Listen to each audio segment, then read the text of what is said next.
A photo of a torn piece of paper. No name, no date, just a deformed finger lying silently in front of a camera lens. This photo belongs to a man who was once beaten half to death at the Zhangmutou Detention Center. He held it all in for 20 years before finally deciding to come forward today. He said, "I stayed silent all this time because I thought everyone already knew. I thought everyone knew, but the truth is, they didn't. The public was never allowed to know in the first place." Our report on Zhangmutou in the last episode triggered a massive wave of comments. In the comments section, someone wrote, "Thank you for speaking up about this." Another commented, "Back then, hundreds of millions of farmers migrated to Guangdong, and in almost every single village, there was someone who left and never came back." Another netizen shared, "In '94, I worked as a construction worker in Zhangmutou. I lived in fear every single day, terrified of being picked up by them." Someone even said, "I've been searching for this topic for years. Finally, someone has the guts to talk about it." Yet, just as the Zhangmutou topic went viral and trended on mainland Chinese social media for a mere few hours, the authorities moved in fast. Posts, videos, and comments were wiped completely clean, one by one. This made me realize that our story is far from over. Today, we are going to dig even deeper. What else did the survivors reveal? What actually happened in there? And how many unsolved, mysterious cases did that system leave behind?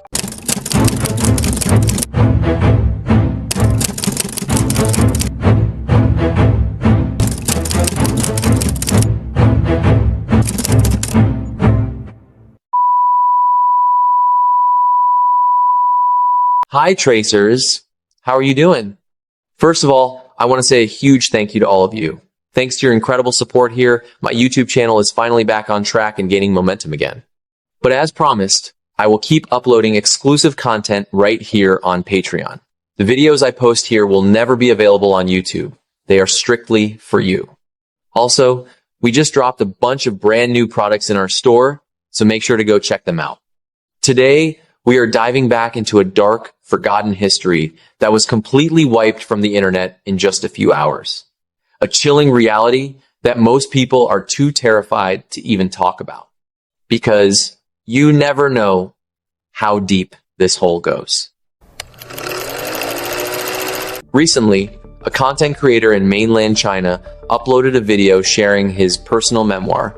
He recalled that back then, he and about 40 to 50 fellow migrants from Hunan were crammed together into a single room at the Zhangmutou Detention Center. The room was windowless and suffocating. The food they were given was spoiled, and for water, they were forced to scoop it straight from the toilet. There were no family visits, no lawyers, and not a single soul to tell them when they would be released. The only way to call for help, he said, was through a pager or by begging the guards to let them borrow a landline. Fortunately, his older sister heard the news and rushed over with cash to bail him out. As he was walking away, many of his hometown friends secretly slipped scraps of paper into his hand, begging him to help contact their families once he was free so they could be bailed out too. Because the people left behind knew all too well that if they waited too long, they might be shipped away. Shipped where? No one knew for sure. Another survivor shared a story about a night he will never forget for the rest of his life. That night, he and his friend were enjoying a movie at a theater. Suddenly, the local security guards stormed in and started raiding everyone for residence permits. He held his breath, paralyzed with fear. Luckily for him, by the time it was his turn, the truck used to haul people away was already packed to the brim. So, they let him go. It was only later that he realized one thing. Those security guards didn't care whether you actually had a residence permit or not. Their only goal was to fill up 2 trucks. Once those 2 trucks were full, the rest of the crowd, regardless of whether they had a permit, were allowed to leave. But there's another version of this reality that is far more brutal. Another survivor recounted a time when his friend actually pulled out his residence permit to show the guards. Before his friend could even finish speaking, a guard snatched the permit, ripped it to shreds, and threw it on the ground. Staring at him coldly, the guard said, "Now, do you still have a permit? You don't, right? Get on the truck. This wasn't just a random case or a few bad apples. This was systemic cruelty. Back then, the detention and deportation system no longer operated under the law. It had morphed into a game of meeting arrest quotas, a dirty business that traded human lives for profit. According to a leak from a mainland Chinese content creator from 1992 to 2003, the Baoshan Detention and Deportation Center in Zhangmutou, Dongguan, forcibly held more than 830,000 people. That number, 830,000, is equivalent to the entire population of a city. And out of those 830,000 people, at least thousands died miserable deaths or vanished without a trace. Seasoned local netizens even claim the real numbers are far higher. The detention center operated completely in the dark. The people who entered had no official records whatsoever. Deaths didn't need to be reported, and missing persons were never investigated. Some netizens mentioned that there are dark secrets buried beneath a dam in Zhangmutou. Others added that near Zhangmutou there used to be a prison and an execution ground. Those dark abysses hold horrors that most people wouldn't even dare to imagine. I am not spreading rumors. I am simply echoing the testimonies left behind by the people who actually survived that brutal system, and they left these comments at the risk of their own safety. During the few brief hours when this news went viral on mainland Chinese social media, netizens flooded it with an outpouring of raw emotion. We've selected a few of them. One person wrote, "The old Zhangmutou was no different from today's cyber fraud compounds." Another commented, "The Auschwitz concentration camp, Zhangmutou in Dongguan, China's Unit 731. Then there was one sentence that made me stop and read it twice. Millions of migrants went to Guangdong to seek their fortunes, and in almost every single village, there was someone who left and never came back." One survivor even stated bluntly, "The Nanjing massacre is just history I heard about, but Zhangmutou was a real hell that I actually lived through." Another netizen chimed in, "This was the pioneer and the ancestor of the atrocities we see in northern Myanmar today." These words are not just the angry rants of keyboard warriors or angsty teens. This is a historical comparison written by a generation using their own flesh and blood. However, the window of time they were allowed to speak lasted only a few hours before everything was once again silenced into oblivion. Many in the younger generation might not know that the end of this brutal detention and deportation system began with a single name, Sun Zhigang. In 2003, he was just 1 year out of college.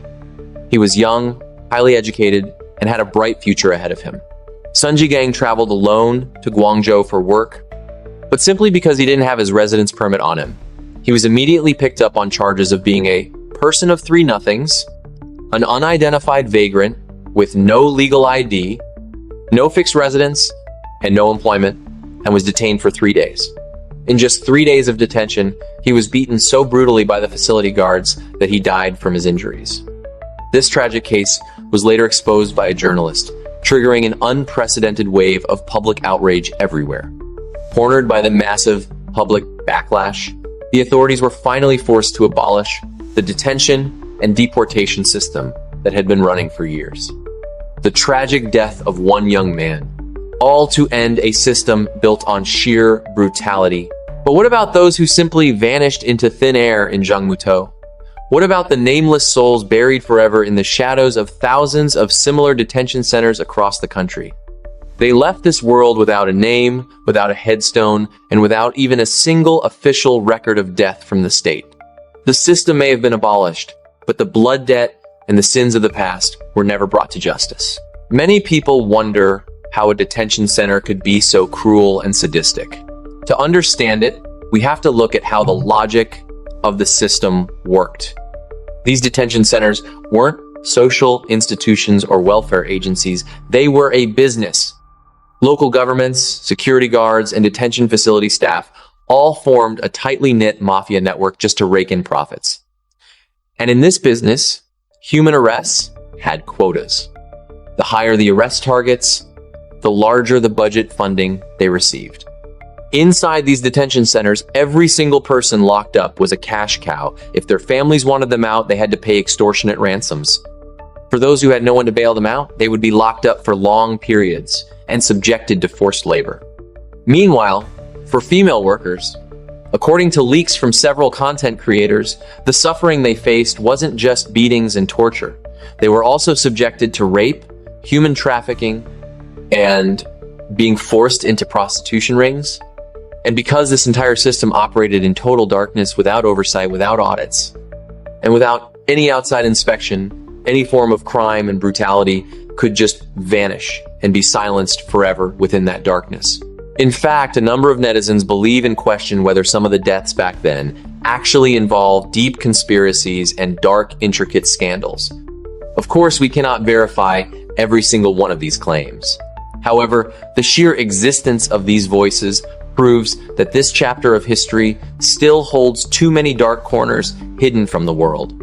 We often say that history is a mirror, but sometimes history is not a mirror, it's a window. And when you look through it, what you see on the other side turns out to be today's reality. One netizen even commented that Zhang Muto was the pioneer and the ancestor of the cyber fraud compounds in northern Myanmar today. This comparison is heartbreaking, but it doesn't mean it's far-fetched. The captivity, the exploitation, the coercion, the lives lost without a trace, and the complete lack of access to call for help, this entire barbaric logic never truly disappeared. They just changed the name of the place. The system might have been abolished, but the soil where that system thrived is still there. When a system is allowed to operate without any oversight, when human beings can easily be branded as people of three nothings and then simply eliminated, and when their ledgers and secret records are forever hidden from the public, this is no longer a localized issue. This is a flaw in the entire structure. To close our topic for today, I want to quote the words left behind by a netizen. They wrote, "Millions of migrants went to Guangdong to seek their fortunes, and in almost every single village, there was someone who left and never came back." This is not just an empty slogan. This is the raw, living pain felt by hundreds of thousands of families decades ago, those who stepped into those detention centers and never returned. Most of them were just ordinary young men from rural villages. They migrated and worked in Guangdong with one simple dream: to make a little money to send back home, so their parents wouldn't have to toil so hard anymore. They might not have had residence permits, but they had names. The authorities want to block and forcibly erase this chapter of history while the age of the remaining survivors grows older year by year. If we do not record and preserve this memory now, then this dark history will be completely swallowed by time. The authorities want to block and forcibly erase this chapter of history while the age of the remaining survivors grows older year by year. If we do not record and preserve this memory now, then this dark history will be completely swallowed by time. Thank you to every survivor and truth teller who had the courage to leave their testimonies in the comment section. Your voice and your bravery will never be in vain. This is why we can't let these stories die. If you believe this work matters, please share this video and keep supporting us here on Patreon so we can keep digging out the truths they want buried. Thank you for standing with me. If you're still watching this, maybe you're looking for the same thing I am.